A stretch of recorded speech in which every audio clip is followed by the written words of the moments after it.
Well, good morning, everyone, and thank you for joining today's webinar. I'm really excited because this is one of my favorite concepts to talk about. So it's almost 9 o'clock here on my calendar, so we're going to give everybody 1 or 2 more minutes to get logged in, and then let's kick it off and have some fun.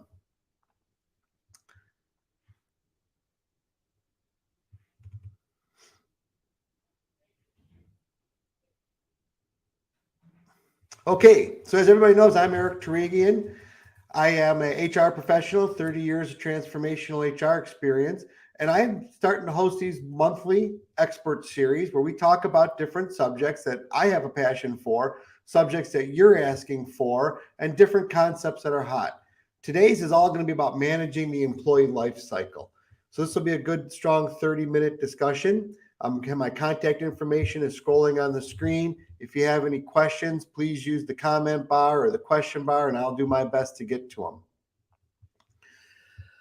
So a little bit about myself. As I said, I've spent about 30 years leading HR in some of the biggest HR systems in the world. I've worked for Ford, for Pepsi, NBC Universal, Comcast, had a chance to do some of the transformational work that other people don't get a chance to do.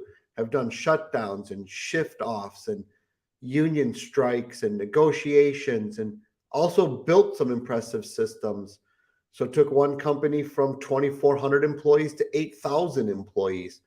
And I want now to use these platforms as a chance to really spend some time talking to everybody, have these discussions. I'm available for keynote speeches, HR expert guest appearances. I do a lot of podcast work. All of that's in my profile. If you want to look at my link tree, you can find it. You can read my different writing. Let's engage. Let's have a good discussion. So those of you who know me very well know I always like to start with a quote. And my quote today, while it seems like it's a dangling quote, I like it a lot. Thoughts make us what we are. And that's from Dale Carnegie. And if you really stop and think about it, you really are what you think about. So if you think that things are negative and going downhill, they're going to find a way to do it. But if you can think positive, it's going to happen. If you think you're the change in the world, you're going to be. If you think you're going to improve your community, you will. You know, I always think about the fact that I was talking to my neighbor, and we bought a distressed house on a fairly nice street, but it was a distressed house. And my neighbor came over one day. We were ripping out all of the bushes, and there was actually a dead tree laying against the house that just hadn't been addressed. 40 years of overgrowth.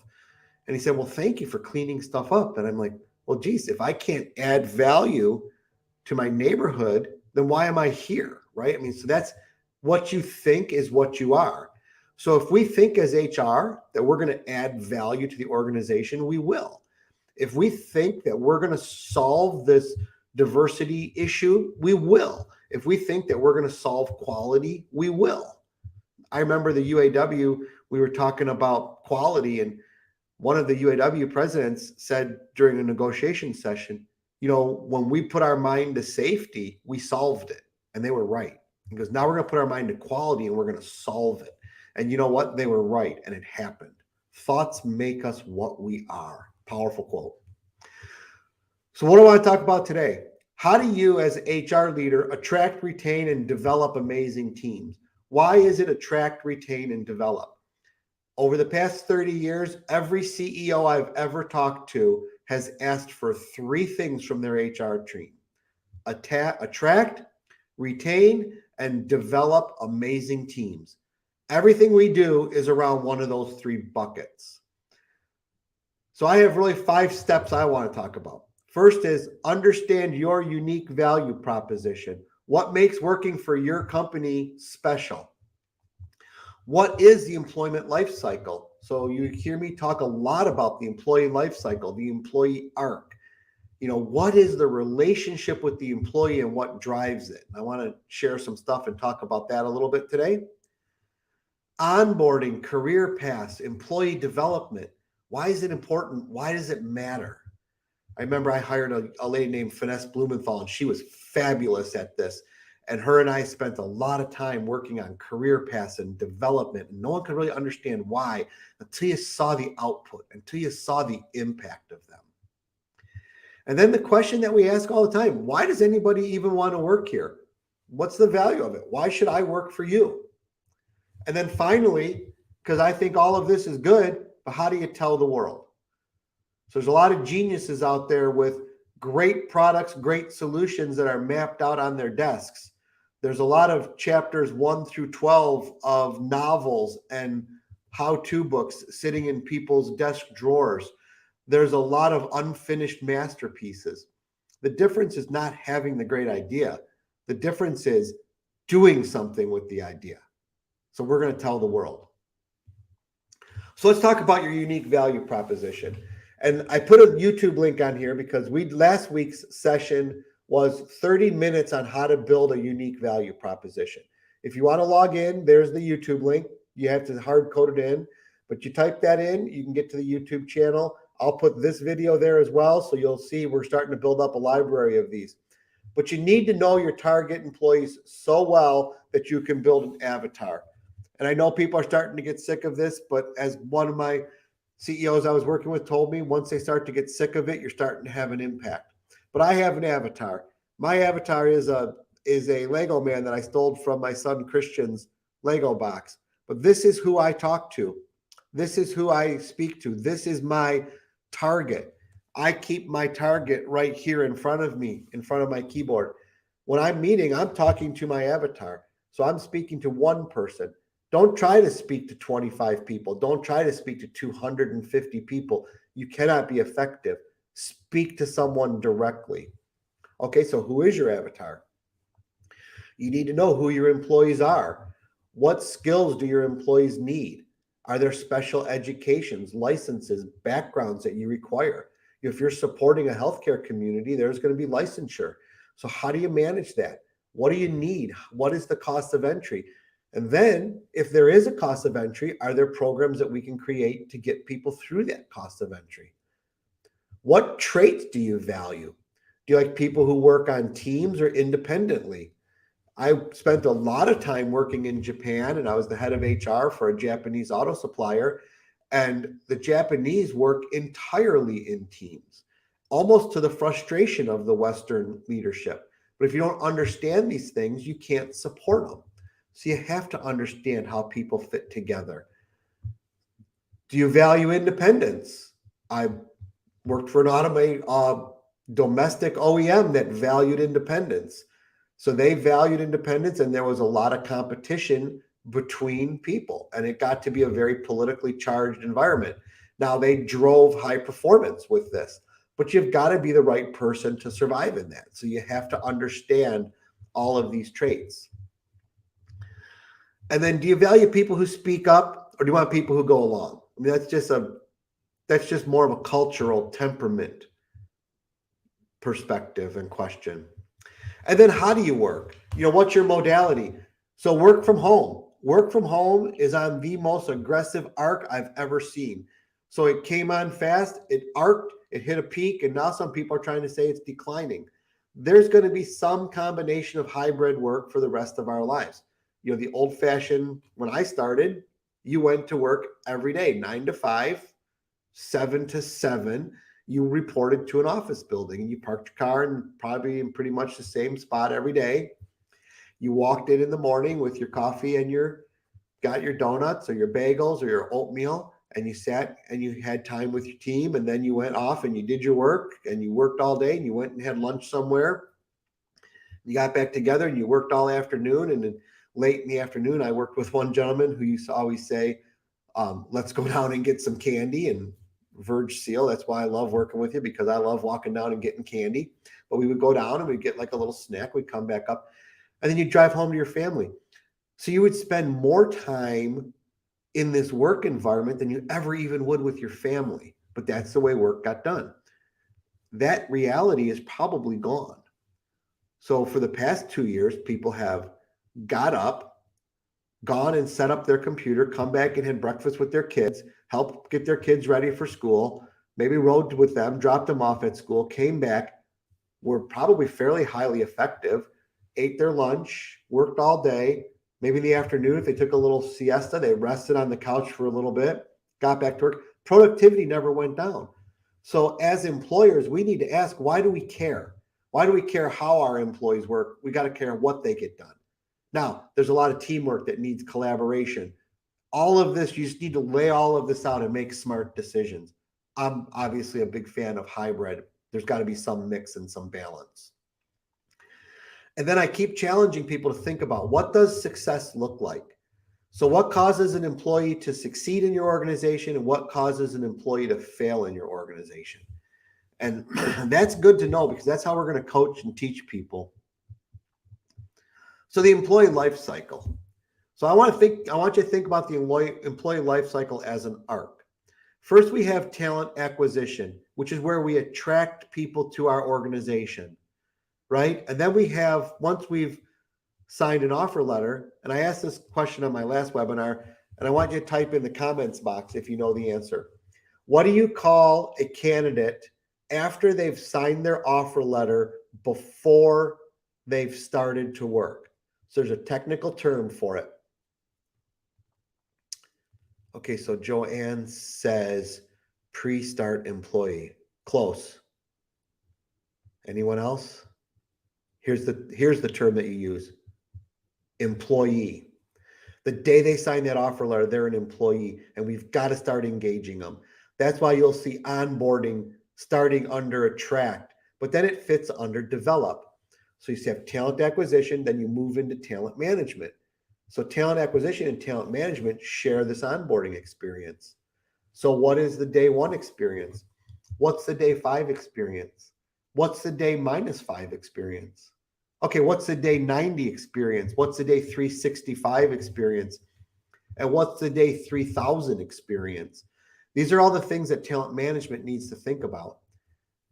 Then you also have training under development. How are we going to train and grow our employees? We have functional training, we have career training, we have development paths, we have arcs we want to hit. We're going to go through some of this here in a few minutes. And remember, and I use this one a lot, CFO walked over to her CEO one day and said, aren't you afraid that we're investing all this money in training on these people who are going to leave the organization? CEO looked back at her and said, aren't you afraid that we're not going to do it and they're going to stay? You got to invest in your employees. Employees are looking at this. And then finally, retain. How are you going to retain your people? This is a combination of total rewards and culture. And by the way, it's development plans, it's retention plans. Retention doesn't mean you pay somebody. Retention means you make them feel included and you give them a pathway. Oh, wait, we have a question here. Bob says, why is culture under retention? That's a great, great point. And what I was going to do is marry culture across all 3 of the boxes, because culture weaves into everything we do. And everything you do comes from a place of culture. And then what is your HR culture? Well, your HR culture a lot of time is defined by your service delivery model. And I always use this terminology, modern HR service delivery model. We've seen this in school. We've seen this applied. I hope you've seen this. So you have up here in this yellow bar, those are your business clients. So these are the people we support. This big green box are HR business partners. This purple box are the centers of excellence. And underneath this is a shared services level. So the way this model works is the business partners are highly engaged with the business clients. They actually become transparent to HR. They should look more like their business client than they do like HR. Centers of excellence sometimes support the client directly, most of the time supports the business partner.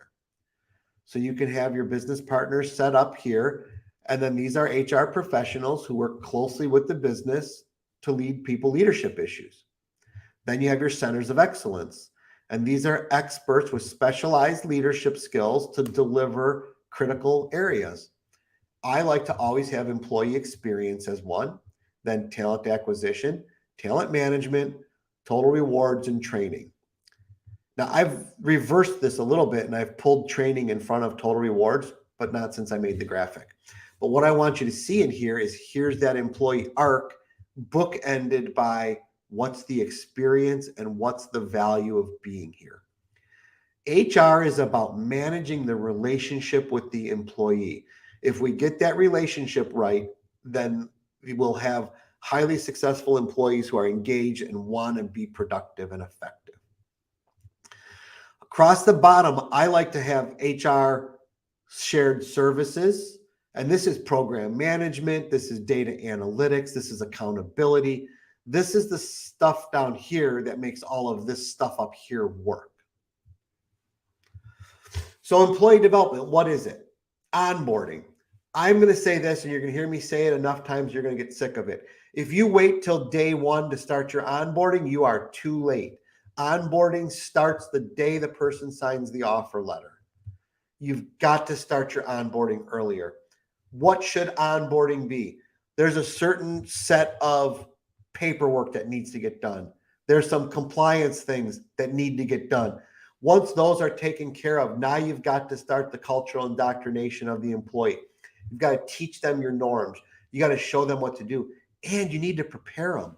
So we used to take for employees who are starting, and we would pre-populate their email. So you could start sending them emails on copy. You could start scheduling appointments for them. When you start on day one, you should start to a robust calendar. You should start with things to do. People will be productive on day one if you schedule them that way, and if you set it up for them that way, and if you start this training early enough. You've got to have a plan for what you want to accomplish. And you need to think about it from this new employee's perspective. What do they need to know? I remember once where I was coaching someone and she was starting a new job, and she had a list, and I said, well, let me see the list of questions you have. And this is, going back a few years, but it was, where's the fax machine? Where's the coffee? How do I fill my water bottle? What time do we go to lunch? Do people go to lunch? Do they sit at their desk? Where is it okay to park? Who? And these are questions that seem silly, but these are cultural questions. And this is what keeps you from flying in the face of the culture. Now, when you start to think about career paths, I want people to understand and to know and to say, hey, I'm going to join your organization today as an underwriter, but ultimately I want to be a business specialist leading a business unit. So what's the career path? What things do you have to do between today and 5 years from today to get there? And another person I coach, and this one happened to be my sister, so I think I probably paid for this one, but she said, I want to go get my MBA. I said, go get it. She said, well, am I too old to go get it? I said, well, look at it like this. If you don't go get it 5 years from now, you're still going to be the same age. You're just not going to have your MBA. So what can you do in the next 5 years to get the training you need, to get the growth you need? And don't let time stop you. Or as someone coached me one time and said, don't let your failure to do something cause you to fail to continue to do it. Think about, what do your employees need? Where are they going to go? How are you going to get them there? And again, day one is too late. You can't start career pathing someone on day one. You got to start it. A really close friend of mine now just shared with me, in the military, do you know when they start training you for your next assignment? The day you start your new one. So you start a new assignment, you start preparing for the next assignment.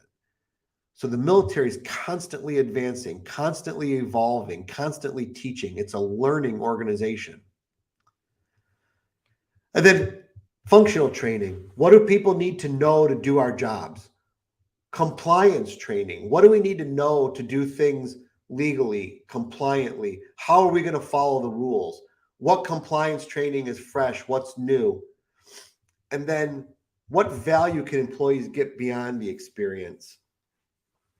Oh, and David just sent me a note to remind me. One of my favorite programs, and for those of you who read Laszlo Block's great book on Google HR, Google has this program where anybody can teach any class. So if you have a passion for something, you can teach a course on it in one of the conference rooms during working hours. So say you have a passion for beer brewing. Once a month, you can create a session, and they're formal sessions, and you can teach everybody how to brew beer. Or if you like to knit, there's a gentleman who comes in and he'll teach everybody crochet because it's something he's always done as a passion. Or you could want to bring in your instruments and learn to play music together. This is about being a learning culture. It's about valuing learning. If you do these things, you're going to move forward. And again, day one is too late. Day one is too late. Do not wait until day one to kick this stuff off, folks, please. And then why does anybody even want to work here? What is your unique value proposition? So I like to think of it in a couple chunks. First is you're going to work with a team, right? What kind of team are they? How do you work together? How do you make an immediate impact? And then what problem are you solving for your customers, and why does that matter? One of the hourly employees at Akibono, production worker, told me one day, I was just sharing with my kids about how good I feel that we make the brakes that work on the bullet train in Japan. And there was a t-shirt that said, "Nothing stops the bullet train except Akibono." But this is a big pride point. We make a safety item. We make something that might keep somebody's children alive in an accident. So that was a big, big pride point. At Buffalo Stamping, another production worker shared with me that he was showing his children a Windstar van, and we had a big press that would stamp the entire body side. And his kids couldn't understand how a whole side of a van could fit inside of one machine, like how big that must be and how big the plant must be. What kind of pride did that person feel at that point? What kind of connection did they feel at that point? Like, what engagement did we have at that point? It's not even palatable. Like, it's just an amazing, amazing experience. So how do you get people to that level? Well, you got to give them something to be excited about.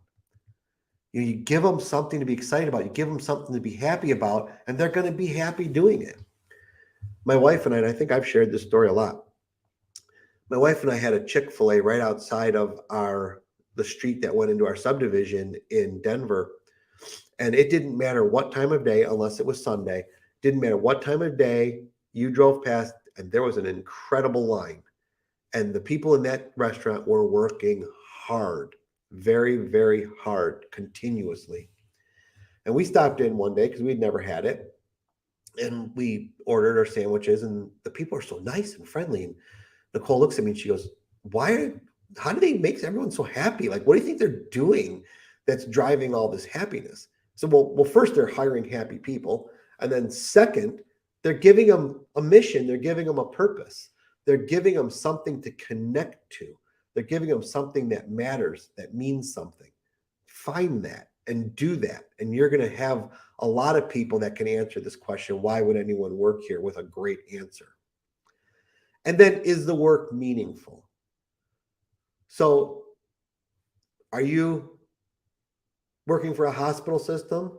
And if you create some HR program that created a system that put in place a break system that changed it, and then maybe a nurse was a little bit more fresh when he helped a doctor solve a problem for somebody, and did a patient get an extra 6 hours or a year with one of their family members? That's a dramatic answer, right? But that's meaningful work.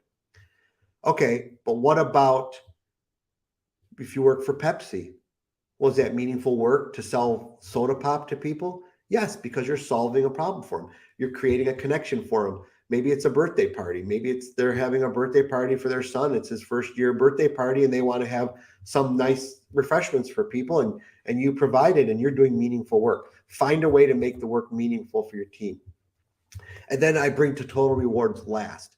And I'm going to it last because right now it's table stakes. So what you pay people, what your benefits are, what your perks are, those are just getting you to the table. They're not going to make a difference. So don't think that you can go and compensate people and make them want to join your organization simply because of your compensation. It'll work, but it's a very short-term fix, and it'll fall apart. And then finally, how are you going to tell the world? How are you going to go about doing this? For those of you who watched the last session, and for those of you who couldn't, I'm going to share it now. But I'm a huge fan of this new platform called When. When is a platform where employers can go on and tell your story. And then employees and candidates go on and tell their story. And it's a great connection, and it's a way to get people together. And I think that the WEN and the team there is going to change the world. It's I was just asked by one of the big HR magazines, just asked me to do an article. And the question was, what is one piece of technology that you're looking at that you're super excited? I'm telling you, this is it. There's two things that excite me. One is this, which is this HR community. And the other thing is HR Web 3 and this HR's home in the metaverse. And if you hadn't had a chance to check out CHRO Solutions Home in the Metaverse, send me a note and I'll help you. That's how you're going to tell the world, though. You're going to get your message out there. So just some final takes here as we get close to wrapping up. To attract, retain, and develop top talent, you need to have a good service delivery model. It's got to be built around an employee life cycle arc. You need to think like a customer service organization, and you need to build around your employees' needs and have an impact on day one. If you need help on this stuff, I'm here for you. I have time. I can help you with this. I'm happy to jump on the call. I have a brand new HR blueprinting tool. It's going to be the subject of next month's webinar. We take about 20 to 30 minutes. We go through 50 questions and we come out of it with an HR plan for your organization. If this is something you're interested in, reach out to me. We can put one together for you. We can get this tool out there. There's a couple different ways we can do it. I'm happy to work with you and help you get this happening. So we've got a few minutes left here. So I want to turn it over and see if there's any questions. Okay, so Anita says, I am working for my talent acquisition function as a recruiter. We constantly run into pressure from other recruiters at our competitors. How do we add value? That's a great question. Great question. There's a lot there. Here's one of your big challenges, and you got to be careful of. Don't compete as a commodity. We'll go back to Pepsi again. Pepsi doesn't sell cola. They sell membership in the new generation, right? Don't go out there and sell your jobs. So you're not looking for FP&A consultants. You're looking for people who want to come and solve this problem for these customers. And then they want to be part of this. This is how they fit. You know, how does Tesla recruit so well? Well, they want people who want to come change the world, right? How does Apple recruit so well? People want to be part of that ecosystem. That's what you have to do. Sell the sizzle. All right, everybody. Well, thank you. I know it was a quick half hour. I enjoyed the discussion. If you want to get a hold of me, reach out to me on LinkedIn. This video will be reposted again, so you can get your chance to watch it. Until next month, thank you very much. If you have any questions or concerns, just send me a note. Have a great week.